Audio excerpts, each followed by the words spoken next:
Ibu hebat? Masih semangat ya Bapak Ibu? Perkenalkan, hari ini saya akan mendiseminasikan tentang budaya positif yang ada di sekolah kita. Iya. Nah, sebelum kita membahas tentang diseminasi pada hari ini, saya punya pertanyaan untuk Bapak Ibu semua. Bisa diperhatikan Bapak Ibu? Iya. Apakah Bapak Ibu setuju bila satu, pemberian hukuman dapat mendisiplinkan siswa? Ya. Nanti alasannya nanti ya Bapak Ibu. Iya. Dua, pemberian hadiah meningkatkan prestasi siswa. Yang ketiga, guru harus mampu memberikan solusi untuk setiap siswa yang bermasalah. Dan yang keempat, guru berperan sebagai teman bagi siswa. Nah, dari pertanyaan-pertanyaan ini, menurut jawaban Bapak Ibu, untuk yang pertama, apakah Bapak Ibu dalam memberikan hukuman itu dapat mendisiplinkan siswa? Kalau menurut saya belum tentu itu Pak. Oke, kemudian yang kedua, pemberian hadiah apakah dapat meningkatkan prestasi siswa? Kayaknya iya. Tapi juga Ada yang belum tentu juga. Oke, nanti akan saya jelaskan. Kemudian yang ketiga, guru harus mampu memberikan solusi untuk setiap siswa yang bermasalah. Bapak Ibu guru setuju tidak ini? Ya, harus setuju. Harus seperti itu Ibu. Kita sebagai seorang guru harus bisa menjadikan penjelasan dalam sebuah permasalahan yang jelas. Kemudian yang keempat, guru berperan sebagai teman bagi siswa. Apakah Bapak Ibu setuju? sebaiknya seperti itu. Ya, ya. Pada diseminasi hari ini nanti akan saya jelaskan tentang salah satunya tentang kaitan dengan pertanyaan-pertanyaan ini. Ya. Positif mindset atau pemikiran yang positif. Apakah itu budaya positif? Budaya positif adalah perwujudan dari nilai-nilai atau keyakinan universal yang diterapkan di sekolah. Maksudnya, ini adalah sebuah perwujudan ya, yang menjadi sebuah keyakinan yang umum ya, yang umum diterapkan di sekolah. Antara lain keyakinan-keyakinan yang diterapkan di sekolah itu tadi adalah apa? Dalam penerapan berpikir atau berbudaya yang positif atau budaya yang lain. Ya. Konsep-konsep inti untuk menciptakan budaya positif yang pertama adalah disiplin positif. Yang kedua, motivasi perilaku manusia. Yang ketiga, keyakinan kelas atau sekolah. Yang keempat, kebutuhan dasar manusia. Yang kelima, posisi kontrol seorang guru. Dan yang keenam adalah segitiga restitusi. Ya. Ini ada sebuah permainan ya Bapak Ibu. Ya. Nanti Bapak Ibu bisa berpasang-pasangan, ya. Bisa berpasang-pasangan antara misalkan Bu Susun dan Pak Hedi. Nah, nanti permainan ini. Anda dan teman Anda akan melakukan kegiatan cobalah buka. Cobalah buka itu berarti mencoba untuk membuka. Ya. Anda adalah A, salah satu nanti dari Bapak Ibu guru menjadi A, ya. Kemudian salah satu guru menjadi B. Anda adalah A, tugas Anda adalah mengepalkan salah satu tangan. Nanti yang sebagai A berarti mengepalkan tangannya. Coba Anda bayangkan bahwa Anda menyimpan sesuatu yang sangat berharga di dalam tangan Anda atau di kanan kepala tangan Anda. Anda perlu menjaga benda yang Anda perlu menjaga benda tersebut sekuat tangan Anda karena begitu pentingnya untuk kehidupan Anda. Praktekannya. Kemudian yang B, Bapak Ibu guru yang sebagai B. Tugas B atau rekan Anda adalah mencoba dengan segala cara untuk membuka kepala tangan Anda. Teman Anda B boleh membujuk menghardik, mengintimidasi, memarahi, menggoda, menggelitik, bahkan menawari Anda uang agar Anda bersedia membuka kepantangan Anda. Nah, coba Bapak Ibu perhatikan. Ya, Ibu Susi dengan Ibu Hedi yang jadi A siapa coba? Ini satu saja yang praktek Bapak ya. Ya, siapa yang mau jadi A? Ya, kalau Ibu Susi jadi A, berarti Pak Hedi jadi B. Ya, Ibu Susi memiliki sebuah pemikiran apa yang dipegangnya itu adalah sangat yang berharga. Bisa berharga apa saja ya, Bu? Bisa emas, bisa. Ya. Nah, coba Pak Hedi selaku B kira-kira ingin membuka kepala tangan yang ada di Ibu Susi, yang menurut Ibu Susi itu sangat berharga. Coba kira-kira Pak Hedi bagaimana coba? Bukan Minta dibuka. minta berguna. Apa? Ini yang jadi itu. Saya Ini yang ketiga. Minta yang ada di saya, ngomongnya Bapak tahu enggak ini apa yang terjadi? Pasti sangat menarik ibu. Jadi uang juga. Tak kasih uang nih, tak kasih uang, ya. Pak Hedi merayu ya? Kasih uang ya. Mau dikasih uang berapa Pak? Sibui, 100.000. Murah ya Pak? Ini sangat berharga Pak. Jangan Pak. buka mobil. Ayo buka. Gak mau Pak. Buka, ayo. Gak mau. Kalau cek ini tuh. Gak mau Pak. Nanti saya ketawa-tawa dong Pak. Jangan Pak. Jangan. Jangan Pak. Saya gak mau Pak. Mau. Nah, itulah ya tentang coba lakukan sesuatu yang sangat berharga sekali. Kalau berada pada tangan kita atau berada tangan pada Bapak Ibu, tentunya akan dipertahankan ya. Entah apapun itu bujukannya, entah itu apapun pengaruhnya dari luar, Bapak Ibu dulu harus bisa mempertahankan itu. Ya.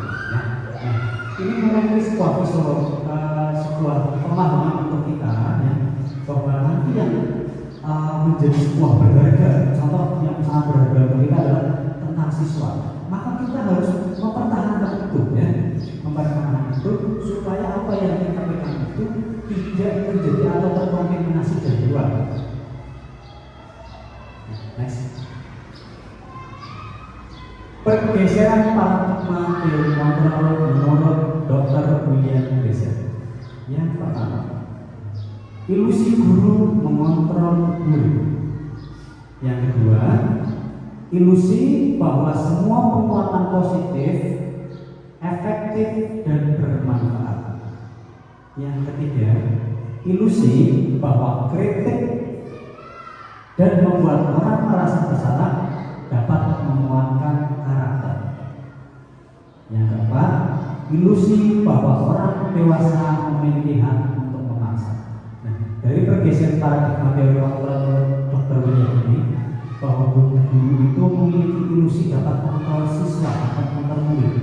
Semua pemikiran tentang ilusi-ilusi kita itu semuanya bisa kita kontrol. Padahal kenyataannya bisa tapi tidak pakai itu. Tidak bisa pakai itu ya.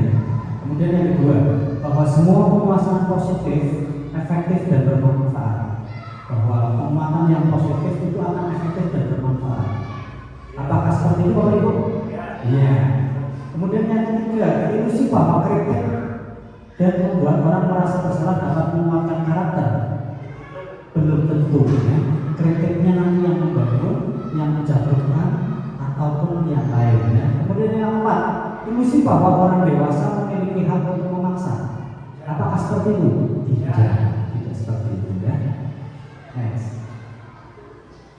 Bagaimana seorang bisa berubah dari paradigma stimulus respon kepada pendekatan teori kontrol? Perlu kita ketahui ya, stimulus respon dan teori kontrol itu adalah dua hal yang berbeda ya.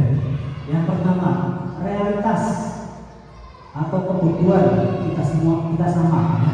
Kalau menurut teori kontrol itu berbeda, realitas itu kebutuhan setiap manusia berbeda.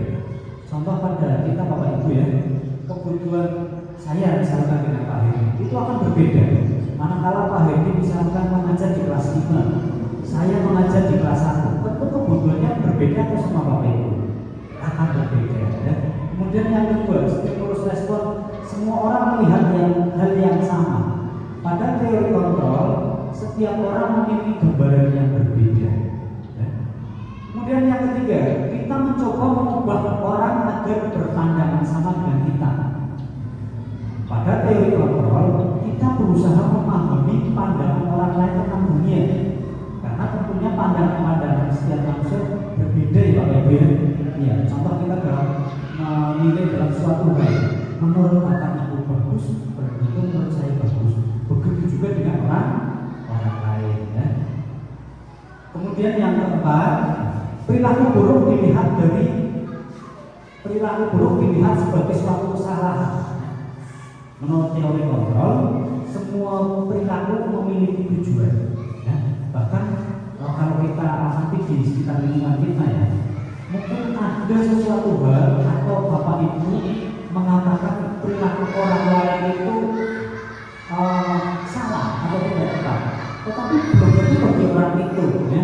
Contoh, misalkan orang yang sedang berjalan-jalan di malam hari, menurut Bapak Ibu dia mesti orang jahat, karena belum tentu. Bisa jadi dia sedang melakukan petugas keamanan atau mengontrol lingkungannya, menjaga dari pencuri dan sebagainya. Kan itu dua pandangan yang berbeda ya Bapak Ibu. Kemudian yang kelima, orang lain bisa mengontrol saya. Pada teori kontrol, hanya Anda yang bisa mengontrol diri Anda. Itu memiliki pemahaman bahwa seseorang itu tidak bisa akan mengontrol orang lain ya. Yang bisa mengontrol orang lain adalah hanya dirinya sendiri. Itu menurut teori kontrol. Kemudian selanjutnya, orang bisa mengontrol orang lain. Menurut teori kontrol, Anda tidak bisa mengontrol orang lain. Kemudian selanjutnya, pemaksaan pada saat rujukan gagal. Nah, pada teori kontrol, kolaborasi dan konsensus menciptakan pilihan-pilihan baru. Kemudian yang terakhir, model berpikir menengah atau kalah pada teori kontrol adalah model berpikir menang-menang ya, berpikir menang-menang. Selanjutnya, disiplin positif. Disiplin positif memiliki arti yaitu merupakan salah satu cara untuk menerapkan disiplin yang bertujuan untuk menumbuhkan kesadaran serta memberdayakan anak untuk melakukan sesuatu tanpa sokokan, ancaman maupun hukuman ya. Jadi berbeda dengan disiplin-disiplin yang lain ya. Mungkin ada sebuah disiplin yang mengatur ketat terhadap suatu perilaku ya. Pada disiplin positif ini ya, yang akan kita terapkan di sekolah pada peserta didik kita, pada murid kita, itu adalah apa? Sesuatu kedisiplinan yang bisa dilakukan oleh anak didik kita, oleh murid kita, itu tanpa sokokan. Sokokan tahu ya, ini ya Bapak Ibu. Kemudian ancaman, tidak usah diancam biasanya Bapak Ibu. Kalau kalian tidak diam, nanti akan Pak Guru suruh kalian apa seperti itu. Ya, itu ancaman. Kemudian yang terakhir, hukuman. Tanpa adanya hukuman atau tidak ada hukuman, anak didik kita atau murid kita sudah bisa melaksanakan disiplin itu. Contoh, membuang sampah pada tempatnya, berangkat sekolah tepat pukul 7 sudah berada di sekolahnya. Nah, ketika itu sudah menjadi disiplin yang positif, maka anak dengan secara sukarela, dengan kesadaran melakukan itu ya Bapak. Selanjutnya, kemudian nilai-nilai kebajikan universal. Nilai-nilai kebajikan universal yaitu meliputi beriman kepada Tuhan Yang Maha Esa, beriman bertakwa kepada Tuhan Yang Maha Esa, dan berakhlak mulia. Kemudian yang kedua, kebinekaan global. Kemudian bergotong royong, kreatif, bernalar kritis, dan mandiri. Inilah yang akan membentuk sebuah profil pelajar Pancasila ya. Motivasi perilaku manusia. Motivasi yang menjadikan perilaku manusia yaitu yang pertama, menghindari ketidaknyamanan atau hukuman. Biasanya kita seperti itu ya Bapak Ibu. Saya apakah helm ketika mengendarai sepeda motor ya. Nah, motivasi orang itu berbeda-beda. Ada yang motivasi untuk keselamatan dirinya, ada yang motivasi supaya tidak ditilang Pak polisi ya. Itu ada dua alasan yang berbeda. Kemudian yang kedua, mendapat imbalan atau penghargaan ya. Itu bisa berlaku pada anak ketika dia melakukan suatu hal, dia motivasinya mendapatkan imbalan atau penghargaan ya. Bisa jadi seperti itu. Kemudian yang ketiga, menghargai diri dan menjadi orang yang mereka inginkan. Nah, untuk yang ketiga ini, dia itu dalam melakukan suatu perilaku tindakan itu karena apa? Karena terpacu, saya harus lebih baik dari hari ini, saya lebih baik dari kemarin, saya harus bisa ini supaya saya bisa dalam menjalani kehidupan di masa datang. Ini hal yang berbeda dengan yang kedua. Next. Hukuman, konsekuensi, dan restitusi. Bapak Ibu bisa perhatikan dari tabel berikut ya. Nah, di situ ada identitas gagal, kemudian identitas sukses. Nah, di sebelah itu tentang hukuman dan di sebelah adalah tentang disiplin positif. Ya. Di disiplin positif itu ada konsekuensi dan restitusi. Contoh, hal itu yang menyakitkan dan terjadi. Konsekuensi pada disiplin atau disiplin positif, konsekuensinya sesuatu harus terjadi. Kalau pada restitusi merupakan pilihan, pilihan. Jadi dalam sebuah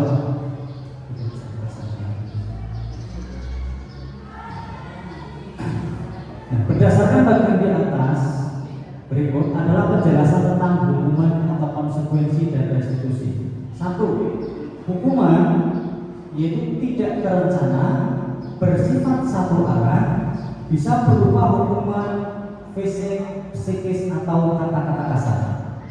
Kemudian yang kedua, konsekuensi. Konsekuensi bersifat terencana, sudah disepakati, bentuk-bentuk konsekuensi dibuat oleh pihak guru atau sekolah. Kemudian yang ketiga, restitusi. Restitusi adalah proses menciptakan kondisi bagi murid untuk memperbaiki kesalahan mereka sehingga mereka bisa kembali pada kelompok mereka dengan karakter yang lebih kuat, yaitu menurut dosen 2004.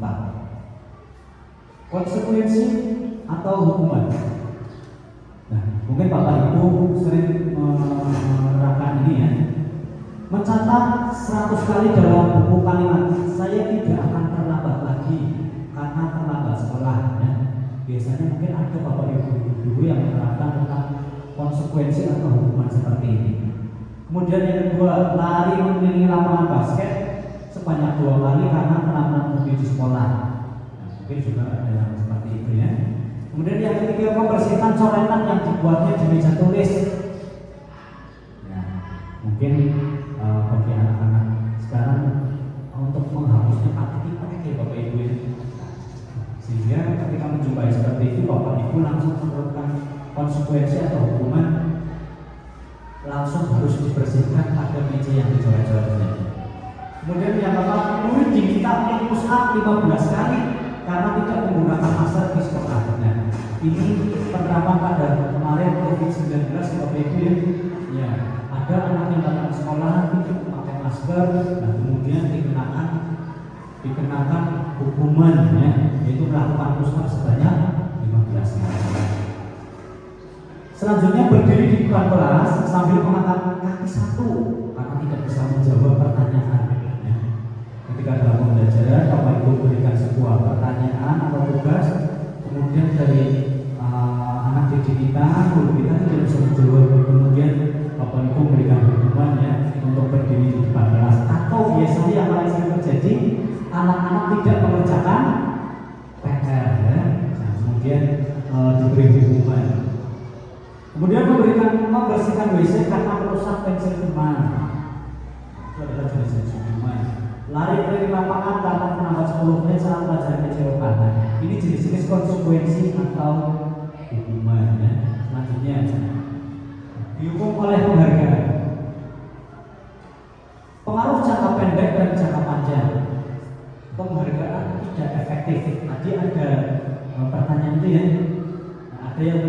setuju, ada yang tidak setuju, atau tadi ada jawabannya tergantung ya.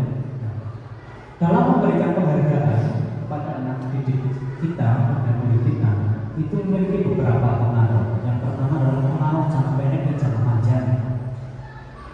Dua, penghargaan tidak efektif. Ketiga, penghargaan merusak hubungan. Yang keempat, penghargaan mengurangi ketepatan. Yang lima, penghargaan mengurangi kualitas. Yang enam, penghargaan mematikan kreativitas. Yang ketujuh, penghargaan menghukum. Yang kedelapan, motivasi dari dalam diri atau dosen. Ini ada sebuah pertanyaan Bapak Ibu. Mengapa keyakinan kelas bukan peraturan kelas? Apa yang tentang Bapak Ibu ketahui tentang keyakinan dan peraturan? Ada yang bisa menjawab Bapak Ibu? Apa yang dimaksud dengan keyakinan dan yang disebut dengan peraturan? Iya, Pak Aris. Ya, untuk keyakinan itu seumpama kita merencanakan dengan lebih menjalani sebuah keyakinan. Tapi kalau peraturan itu peraturan yang sudah dibuat. Iya, betul Bapak Ibu. Coba next. Nanti pertanyaan ini akan korektasinya ini ya Pak. Mengapa kita memiliki peraturan tentang penggunaan helm pada saat mengendarai kendaraan roda dua? Pertanyaan yang pertama. Yang kedua, mengapa kita memiliki peraturan tentang penggunaan masker dan mencuci tangan setiap saat? Ya. Nah, ini seperti ini Pak. Ketika kita berbicara tentang kesepakatan itu adalah sesuatu hal yang kita rencanakan berdasarkan kesepakatan. Nah, contohnya ini, keyakinan kelas dibuatkan berdasarkan kesepakatan antara guru dan siswa, ya, bersifat universal. Nah, ini namanya kesepakatan, ya. Ini namanya kesepakatan. Sedangkan peraturan itu biasanya dibuat oleh guru bersifat satu arah, ya. Nah, contoh misalkan peraturan sekolah setiap hari Senin dan hari Selasa siswa memakai baju atau seragam merah putih, ya. Itu tanpa melalui kesepakatan karena itu dibuat berdasarkan peraturan oleh guru kepada siswa. Begitu juga dengan peraturan-peraturan yang lain tentang pengenaan helm, ya. Di situ tidak perlu disepakati, Pak Polisi itu tidak perlu disepakati Bapak Ibu atau pengendara sepeda motor bahwa memakai helm itu sepakat tidak. Ya, jadi pengendara motor itu wajib memakai helm. Ya. Nah, itu adalah contoh lain dari sebuah peraturan dan kesepakatan ini. Ya. Bapak Ibu lakukan sebuah kesepakatan di dalam kelas. Nanti kesepakatannya apa, kesepakatannya apa, bisa jadi kesepakatan dari kelas satu dengan kelas yang lain akan berbeda. Next. Prosedur pembentukan keyakinan sekolah atau kelas. Dalam membuat prosedur atau membuat keyakinan kelas atau sekolah, tidak ada beberapa prosedur. Yang pertama, mempersilahkan warga sekolah atau siswa untuk mencurahkan ide tentang peraturan yang akan disepakati. Nah, misalkan di dalam atau di sekolah kita akan ada sebuah peraturan atau kesepakatan kelas, kesepakatan sekolah, ya. Maka itu perlu warga sekolah itu memberikan idenya atau gagasannya, ya. Sehingga nanti dalam kesepakatan itu semua pihak bisa menerima. Dan yang kedua, mencatat semua masukan, ganti kalimat negatif menjadi kalimat positif. Berarti nanti masukan-masukan dari warga sekolah yang diberikan atau yang dikumpulkan itu kalimat-kalimat yang negatif, kalimat-kalimat yang kurang baik diganti menjadi kalimat yang positif atau kalimat yang baik, ya. Kemudian diganti kembali curahan pendapat yang terkumpul dan susun menjadi keyakinan kelas atau sekolah. Yang keempat, tinjau ulang keyakinan kelas yang sudah tersusun, yaitu 3-7 keyakinan. 5. Meninjau dan menyetujui dengan menandatanganinya. 6. Keyakinan kelas ditempel di dinding kelas. Nah, nanti bisa Bapak Ibu praktekkan, ya. Ketika membuat peraturan sekolah atau keyakinan di dalam kelasnya, itu nanti siswa atau murid itu disuruh tanda tangan, ya, bahwa kita semua itu sudah menyepakatinya. Contoh misalkan tidak boleh datang terlambat, ya. Kita tidak boleh datang terlambat. Nah, nanti ketika terlambat konsekuensinya apa kita sepakati, ya. Kemudian ditulis, setelah ditulis nanti semua warga atau semua siswa yang ada di dalam kelas itu membutuhkan tanda tangan. Itu menandakan bahwa kesepakatan kelas itu sudah disetujui atau disepakati. Nah, kemudian selanjutnya yaitu 5 posisi kontrol guru. Guru memiliki peran yaitu yang pertama sebagai penghukum, yang kedua membuat merasa bersalah, yang ketiga teman, yang keempat pemantau, dan yang kelima adalah sebagai manajer. Nah, berikut video tentang posisi kontrol guru. Bisa Bapak Ibu lihat.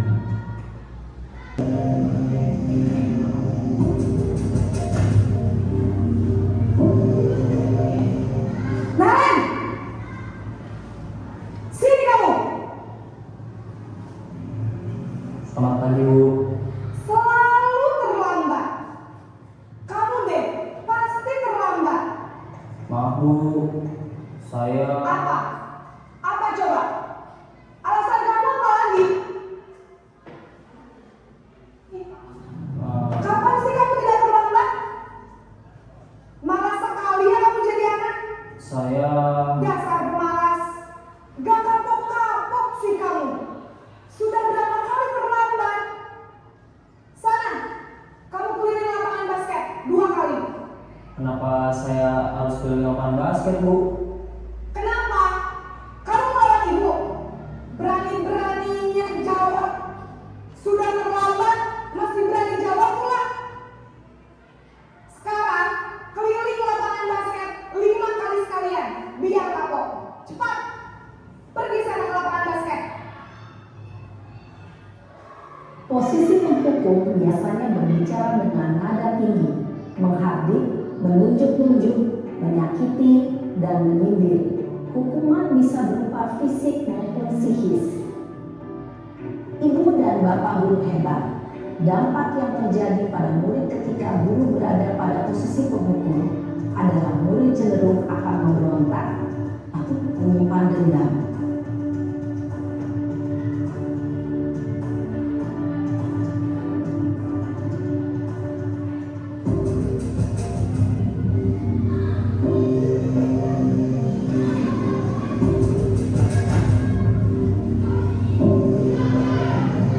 Naren!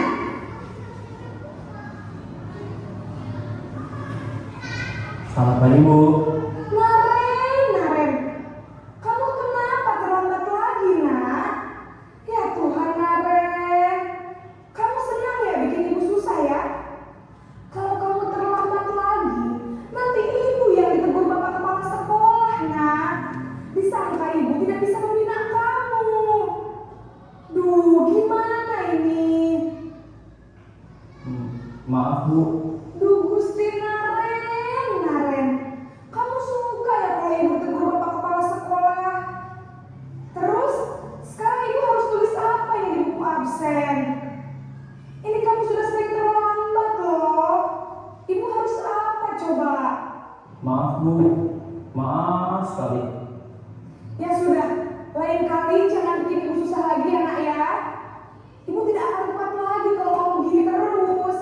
Bisa jantungan kalau ibu tegur bapak kepala sekolah. Sana cepat ke kelas. Maaf ya, Bu. Maaf sekali.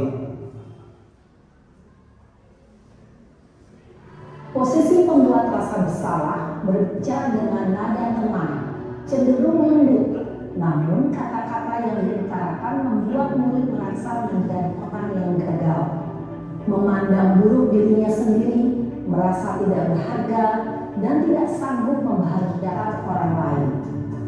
Ketika guru mengambil posisi pembuat rasa bersalah, murid akan menganggap dirinya yang bersalah dan ia akan menyimpan emosi negatif tersebut di dalam dirinya.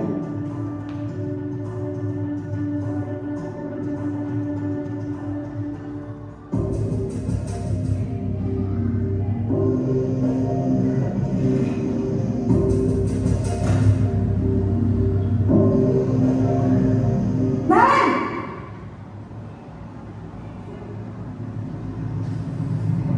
Selamat pagi, Bu. Wah, sudah jam berapa ini nak? Terlambat lagi ya sayang. Iya Bu, habis ibu saya lupa bangunkan saya Bu. Kamu malah menyalahkan ibu kamu. Kamu bukannya anak yang larinya paling kencang. Kok terlambat sih?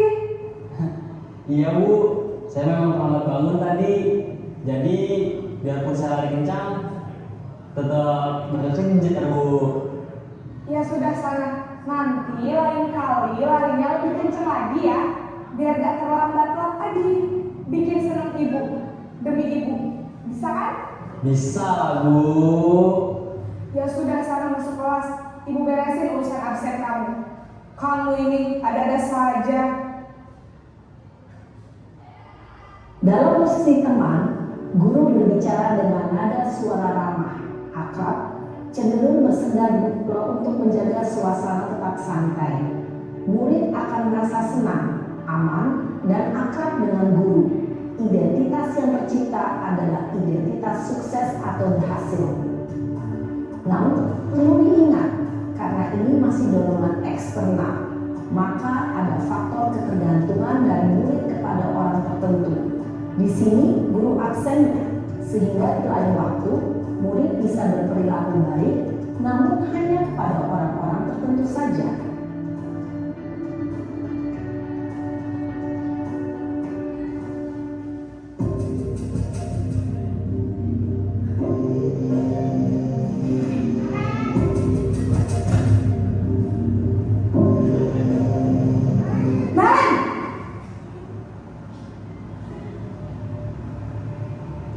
Selamat pagi Bu. Naren, apa peraturan sekolah kita tentang jam berapa kita harus masuk sekolah, nak? Kita harus di sekolah jam 7 Bu. Iya betul, sekarang sudah jam 7.20. Naren sudah tahu konsekuensinya jika terlambat hadir. Paham Bu, saya harus tinggal kelas pas jam istirahat selama 20 menit. Iya benar, konsekuensinya demikian. Jadi nanti jam 9.30 pas istirahat, kamu harus tinggal di kelas, kerjakan tugas tambahan untuk ketertinggalan kamu, ya? Baik Bu. Posisi pemantau mengandalkan penghitungan atau data untuk mengontrol murid. Guru mengarahkan murid berdasarkan peraturan dan konsekuensi. Seorang pemantau menunjukkan bahasa tubuh dan ekspresi wajah yang datar dan cenderung formal.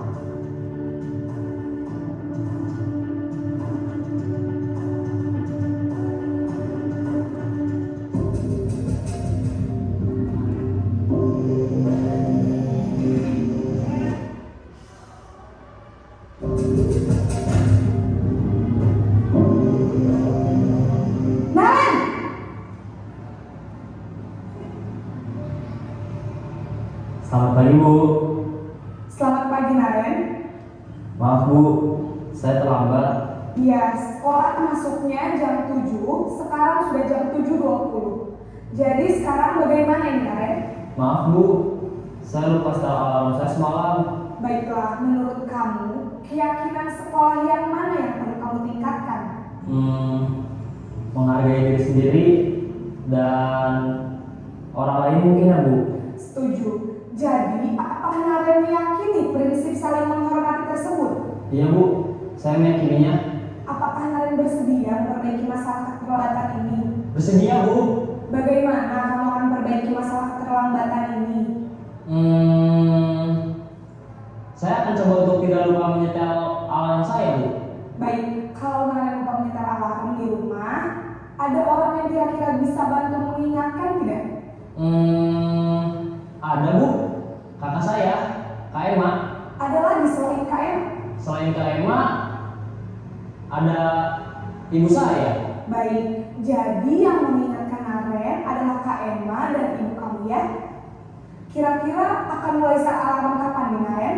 Setelah pulang sekolah, akan segera saya lakukan. Baik, jadi Naren akan setel alarm untuk bangun besok pagi dan akan diingatkan oleh kakak dan ibunda Naren ya. Ada lagi yang mungkin perlu dilakukan Naren agar tidak terlambat bangun lagi? Tidak ada Bu. Baik Naren, terima kasih untuk kerjasama kamu. Sekarang kamu perlu kembali ke kelas untuk belajar. Baik Bu, terima kasih.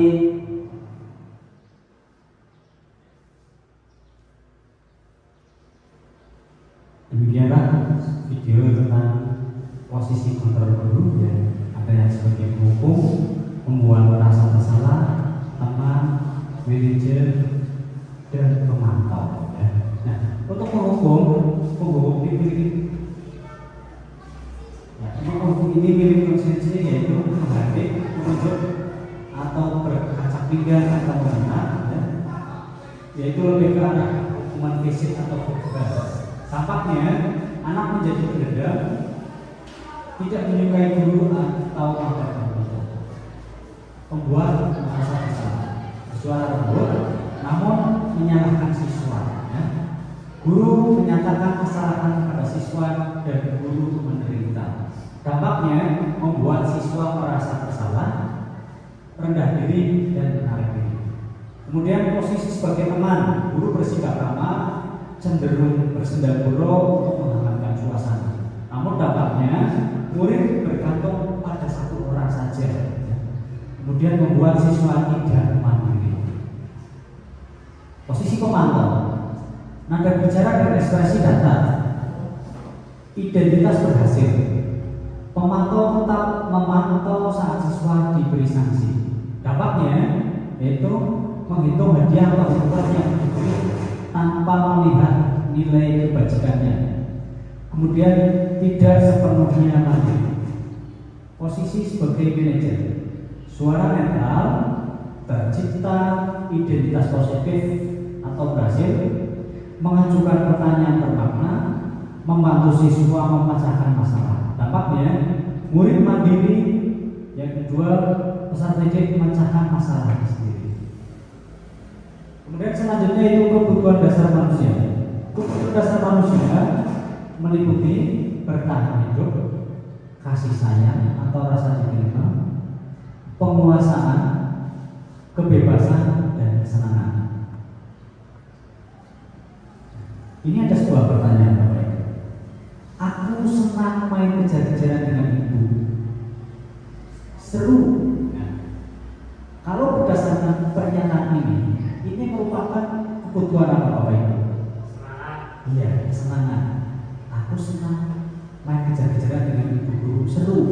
Di situ timbul sebuah kesenangan. Kemudian yang kedua,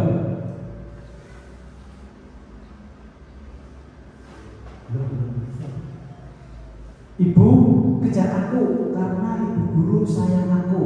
Nah, dari pertanyaan ini, kira-kira kebutuhan manusia yang mana Bapak Ibu? Kasih sayang. Karena sayang gitu ya. Tiga, aku hebat kan, bisa bikin ibu guru kejar aku. Ini kebutuhan apa Bapak Ibu? Penguasaan. Kemudian yang empat, aku bosan belajar warnet terus di dalam kelas. Apa Bapak Ibu? Kebutuhan apa? Kebebasan. Lanjut. Dunia berkualitas. Siapakah orang yang paling penting dalam hidup Anda? Nilai-nilai kebajikan apa yang terpenting dalam hidup Anda? Kalau Anda menjadi orang yang ideal, karakter atau sifat apa yang paling Anda inginkan pada diri Anda? Apa pencapaian Anda yang sangat Anda banggakan? Apa pekerjaan ideal bagi Anda? Ceritakan bagian perjalanan hidup Anda di mana Anda merasa itu adalah titik puncak hidup Anda. Apa yang paling bermakna dalam hidup Anda? Inilah pertanyaan-pertanyaan ini yang akan membentuk karakter panjenengan atau Bapak Ibu semua atau peserta didik kita. Ya. Dengan kita menanyakan pada diri kita akan termotivasi, ya, akan termotivasi. Kemudian selanjutnya adalah segitiga restitusi. Segitiga restitusi ini yang pertama adalah menstabilkan identitas. Di mana dalam menstabilkan identitas biasanya yang sering muncul adalah yang pertama, setiap orang pernah melakukan kesalahan. Yang kedua, kamu bukan satu-satunya yang melakukan kesalahan ini. Dalam menstabilkan identitas, biasanya kita terhadap peserta didik kita atau siswa kita atau murid kita, ketika anak sedang melakukan sesuatu, melakukan kesalahan, biasanya kita melakukan sebuah pernyataan yang demikian. Maksudnya apa Bapak Ibu? Supaya anak itu stabil, emosional stabil. Ya. Kemudian yang kedua, memvalidasi kebutuhan.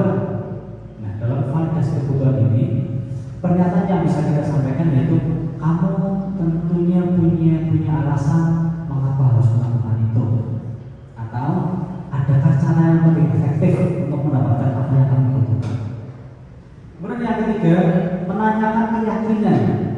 Menanyakan keyakinan. Nilai-nilai apa yang pernah kita sepakati?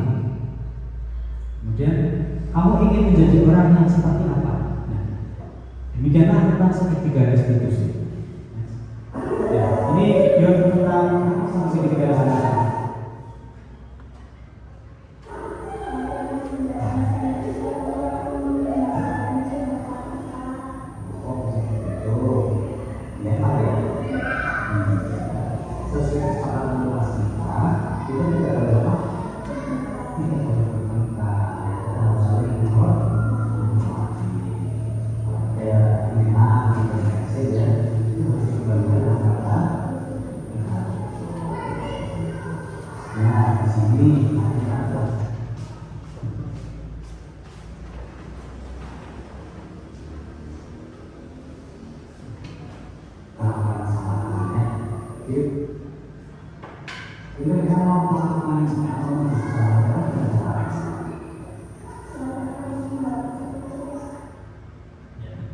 Itu tadi contoh tentang penerapan segitiga restitusi ya Bapak Ibu. Untuk pada siang hari ini saya ucapkan terima kasih sekali pada Bapak Ibu guru yang sudah berkenan mengikuti diseminasi tentang aksi nyata tentang budaya positif. Semoga apa yang saya sampaikan pada hari ini akan bermanfaat bagi kita semua, bagi Bapak Ibu, tentunya sebagai pendidik yang semakin baik, ya, tentunya semakin baik menjadikan siswa kita nanti ke depan akan semakin berkualitas. Semoga ke depan akan menjadi sesuatu yang luar biasa. Demikian Bapak Ibu, terima kasih. Assalamualaikum warahmatullahi wabarakatuh.